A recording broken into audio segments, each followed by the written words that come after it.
I am heavy bored. I may say that the male is entirely hostile. No!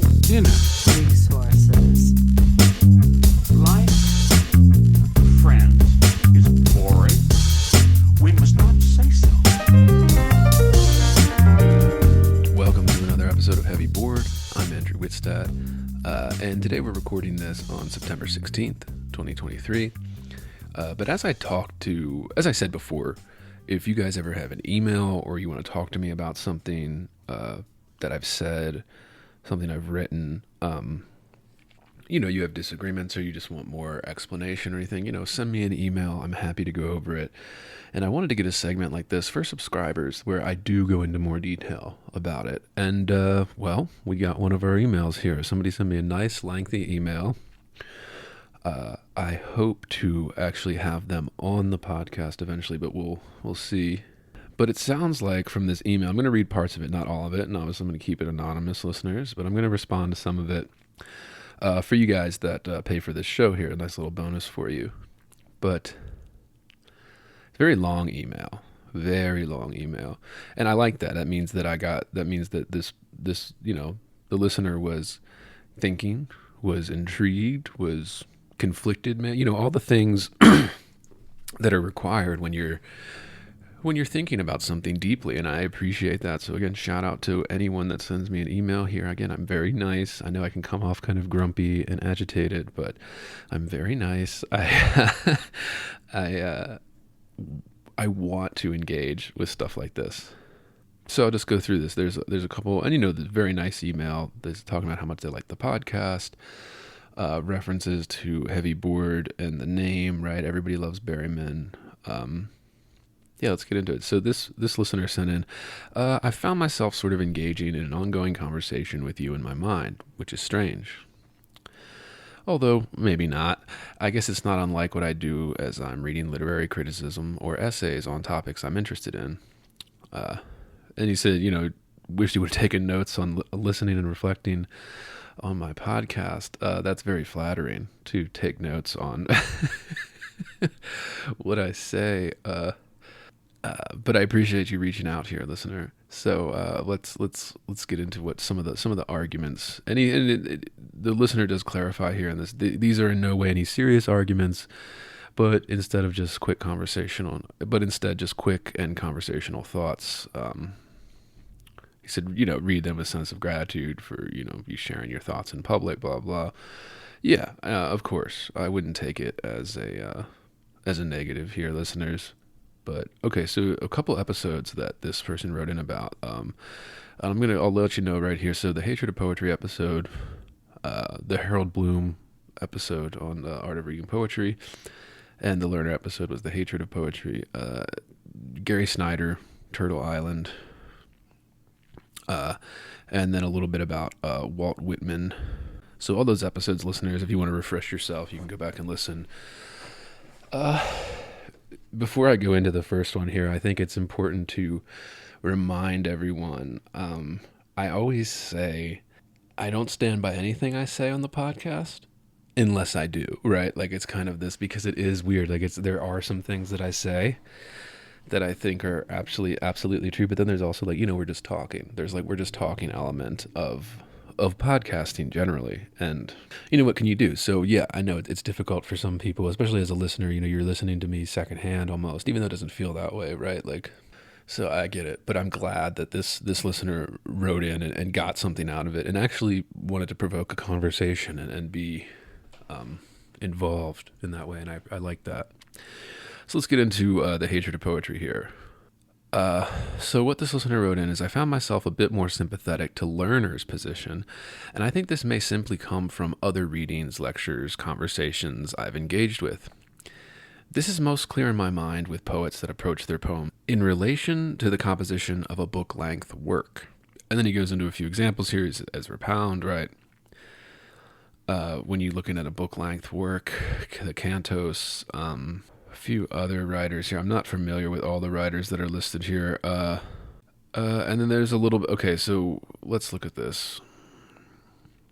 So he says, not a book, but the book, a life's work, so to speak. One long poem. And he essentially concluded that the poems and the book are one, and that it would be impossible for the book to be written in a single lifetime, which I guess could be seen as an inevitable failure. Yes. So before I go even further, he gives a few more examples with Charles Olson, Robert Duncan, a couple other poets. So let me just address this, that the poems in the book are one, and that it would be impossible for the book to be written in a single lifetime. You know, if you want like a whole book-length work of poetry. So I guess you're maybe in the epic tradition and things like that, I think is what this listener is getting at. And then, you know, using examples of more contemporary writers that are participating in that, I think that's true. But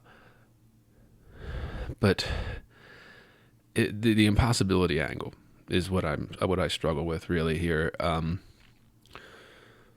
Impossible for the book to be written in a single lifetime. Maybe, but I just think that when we start talking in these larger scale terms, so that it would be impossible to capture something in some of these poems, I don't know. I mean, maybe most people's lifetimes they couldn't capture or couldn't complete a book-length work like Pound's Cantos or something that he considered a failure. Yeah, I'm sympathetic to that. But I think I'm also kind of just this idea of it being impossible to complete in a lifetime. And I was like, well, that's all we got, man. And I just think that when we go too large a scale, when we go too broad on this, like, oh, we can't do it in a single lifetime. It's like, that could be very true, but it's also like, I feel like that is a diminishing, like we've been defeated type of attitude, where I say, I like a more positive attitude on the art, where I say, actually, the goal should be to do the impossible in a single lifetime. And I know that's just as vague, but, yeah, so I think there's something to that and my real problem with Lerner's book, like The Hatred of Poetry, is that I think, and I know people don't like this, to hear this, I think Lerner I know people like his books, whatever, I've never actually read any of his books, but I know they're very popular, and he's very well awarded. It doesn't matter what I say about him, but it's just like, I think Lerner has actually added nothing to any literary conversation. I think Lerner is actually...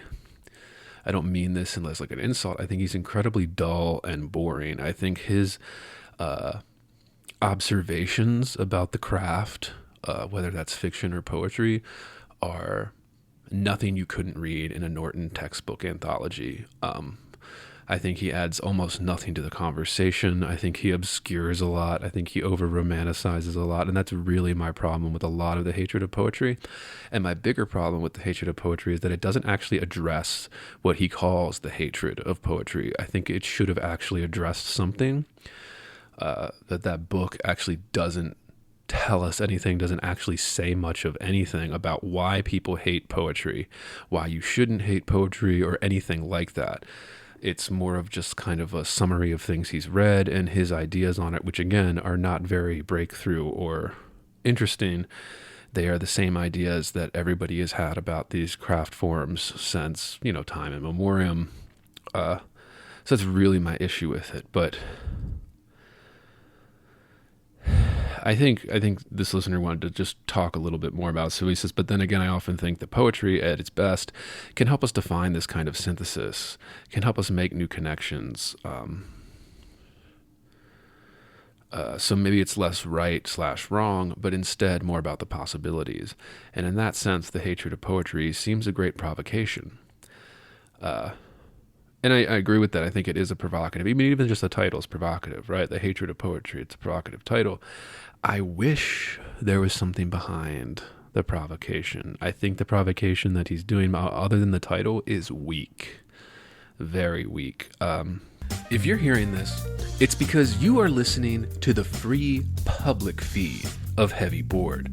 To get complete, uncensored, uninterrupted, full access to this podcast, become a subscriber at patreon.com/heavyboard.